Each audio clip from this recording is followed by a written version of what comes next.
Hi friends, പുതിയൊരു വീഡിയോയിലേക്ക് സ്വാഗതം. ഈസ്റ്റോ ഈനോയോ ബേക്കിംഗ് സോഡയോ ഒന്നും തന്നെ ചേർക്കാതെ നല്ല പഞ്ഞി പോലെ സോഫ്റ്റായ പാലപ്പം ഉണ്ടാക്കിയെടുക്കാനുള്ള അടിപൊളി ടിപ്സാണ് ഇന്നത്തെ വീഡിയോയിലുള്ളത്. അതുമാത്രമല്ല, പാലപ്പം നല്ല സോഫ്റ്റായിട്ട് കിട്ടാൻ വേണ്ടിയുള്ള കുറച്ച് കുഞ്ഞു കുഞ്ഞു ടിപ്സും ഞാൻ ഈ വീഡിയോയിൽ പറയുന്നുണ്ട്. അപ്പോൾ വീഡിയോ സ്കിപ്പ് ചെയ്യാതെ എല്ലാവരും മുഴുവനായിട്ട് കാണണേ. പാലപ്പം ഉണ്ടാക്കാനായിട്ട് ഞാനിവിടെ 1 കപ്പ് പച്ചരിയാണ് എടുത്തിട്ടുള്ളത്. റേഷനരിയോ സാദാ പച്ചരിയോ ഏത് വേണേലും എടുക്കാം കേട്ടോ. പിന്നെ ഒരു കാര്യം പ്രത്യേകം ശ്രദ്ധിക്കണം, നമ്മൾ അരി എടുക്കുന്ന പാത്രത്തിന് തന്നെയാണ് അപ്പത്തിന് ആവശ്യമായ മറ്റുള്ള ഐറ്റംസും അളന്നെടുക്കേണ്ടത്. അപ്പം ഉണ്ടാക്കാനായിട്ട് ഞാനിവിടെ 1 കപ്പ് പച്ചരിയാണ് എടുത്തിട്ടുള്ളത്.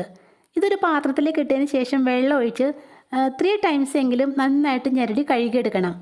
നന്നായിട്ട് കഴുകിയെടുത്ത അരിയിലേക്ക് അരി മുങ്ങിക്കെടുക്കാൻ പാകത്തിന് ചെറു ചൂടുവെള്ളമാണ് കേട്ടോ ഞാനിവിടെ ഒഴിച്ചു കൊടുക്കുന്നത്. പഞ്ഞി പോലെ സോഫ്റ്റായ പാലപ്പം ഉണ്ടാക്കാനുള്ള ഫസ്റ്റ് ടിപ്പാണ് കേട്ടോ ഇത്.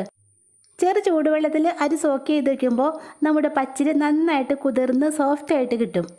ഇനി ഇതൊന്ന് അടച്ച് ഏകദേശം 5 മണിക്കൂർ നേരത്തേക്ക് ഇതൊന്ന് കുതിർന്ന് കിട്ടാനായിട്ട് മാറ്റി വയ്ക്കാം.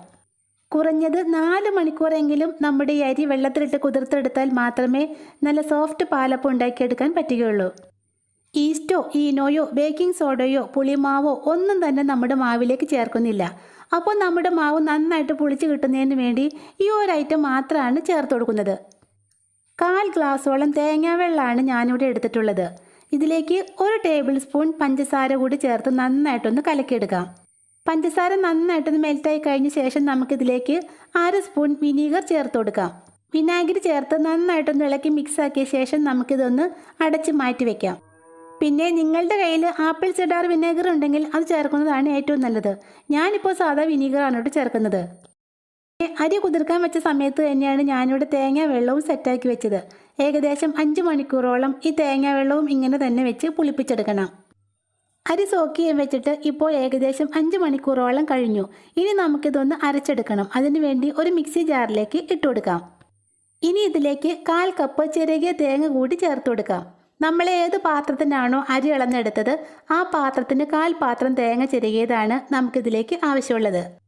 ഏകദേശം 5 മണിക്കൂറോളം പുളിപ്പിച്ച നമ്മുടെ തേങ്ങാ വെള്ളവും കൂടി ഇതിലേക്ക് ഒഴിച്ചു കൊടുക്കാം.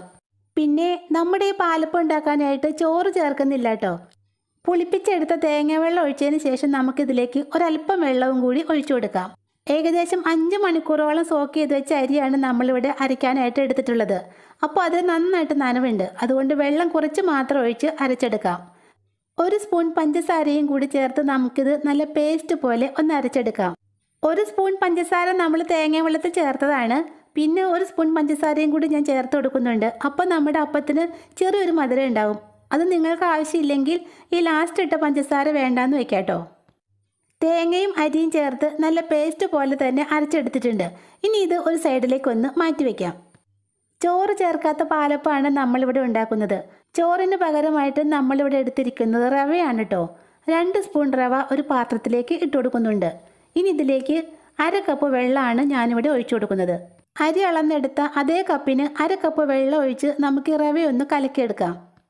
കട്ടകളൊന്നുമില്ലാതെ റവ കലക്കിയെടുത്ത ശേഷം നമുക്കിത് സ്റ്റവിലേക്ക് വെച്ച് നന്നായിട്ടൊന്ന് കുറുക്കിയെടുക്കണം.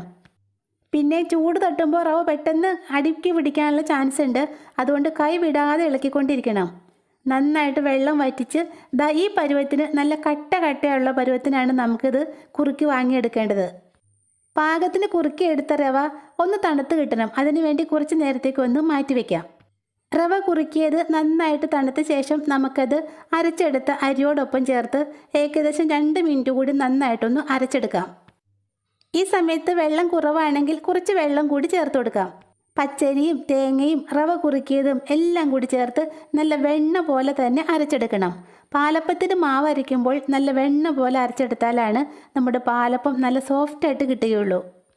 അരച്ചെടുത്ത മാവിൽ നിന്നും ഒരല്പം എടുത്ത് വിരൽ തുമ്പ് കൊണ്ട് ഇങ്ങനെ ഒന്ന് നോക്കുമ്പോൾ നല്ല വഴുവഴുപ്പ് തോന്നണം. അതായത് നല്ല മിനുസം തോന്നണം. അതാണ് പെർഫെക്റ്റ് പാലപ്പം ബാറ്റർ. തയ്യാറാക്കിയെടുത്ത മാവ് നമുക്കൊരു പാത്രത്തിലേക്ക് ഒന്ന് ഒഴിച്ചു വയ്ക്കാം. പിന്നെ അരച്ചെടുത്ത മാവ് കുറച്ച് വലിയൊരു പാത്രത്തിലേക്ക് ഒഴിച്ചു വയ്ക്കണം. അല്ലെങ്കിൽ നമ്മുടെ മാവ് പുളിച്ച് പൊന്തി പാത്രത്തിന് വെളിയിലേക്കൊക്കെ വീഴും. നമ്മുടെ പാലപ്പം നല്ല സോഫ്റ്റായി കിട്ടുന്നതിന് വേണ്ടി നമുക്ക് ഈ മാവ് നന്നായിട്ടൊന്ന് മിക്സാക്കി കൊടുക്കണം. സ്പൂണ് കൊണ്ട് മിക്സാക്കുന്നതിലും നല്ലത് നമ്മുടെ കൈ വെച്ചിട്ട് മിക്സാക്കുന്നതാണ് കേട്ടോ. കൈ നന്നായിട്ടൊന്ന് കഴുകിയതിന് ശേഷം ഏകദേശം 5 മിനിറ്റോളം നമുക്ക് ഈ മാവ് നന്നായിട്ടൊന്ന് മിക്സാക്കി കൊടുക്കാം. കൈകൊണ്ട് ഇങ്ങനെ ചെയ്യുമ്പോൾ നമ്മുടെ കയ്യിലുള്ള നല്ല ബാക്ടീരിയകൾ മാവിലേക്ക് ഇറങ്ങുകയും മാവ് നന്നായിട്ട് പുളിച്ച് കിട്ടുകയും ചെയ്യും.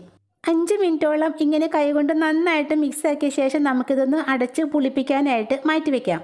പുളിപ്പിക്കാനായിട്ട് നമ്മളിതിലേക്ക് ഈസ്റ്റോ ബേക്കിംഗ് സോഡയോ ഒന്നും തന്നെ ചേർക്കുന്നില്ല. അപ്പോൾ നമ്മുടെ മാവ് കുറഞ്ഞത് 8 മണിക്കൂർ അല്ലെങ്കിൽ ഓവർനൈറ്റ് ഇങ്ങനെ വെച്ചാലാണ് നന്നായിട്ട് പുളിച്ച് പൊന്തി വരികയുള്ളൂ. അതുപോലെ തണുപ്പും മഴയൊക്കെ കൂടുതലുള്ള സ്ഥലമാണെങ്കിൽ നമ്മുടെ മാവ് പെട്ടെന്ന് പുളിച്ച് കിട്ടാൻ വേണ്ടി കുറച്ച് ചൂടുവെള്ളം നിറച്ച പാത്രത്തിലേക്ക് മാവിൻ്റെ പാത്രം ഇറക്കി വെച്ചാൽ മതി. ഒരു രാത്രി മുഴുവനും പുളിപ്പിക്കാൻ വെച്ച ശേഷം പിറ്റേന്ന് രാവിലെ നമുക്ക് ആ മാവിൻ്റെ പാത്രം ഒന്ന് തുറന്നു നോക്കാം.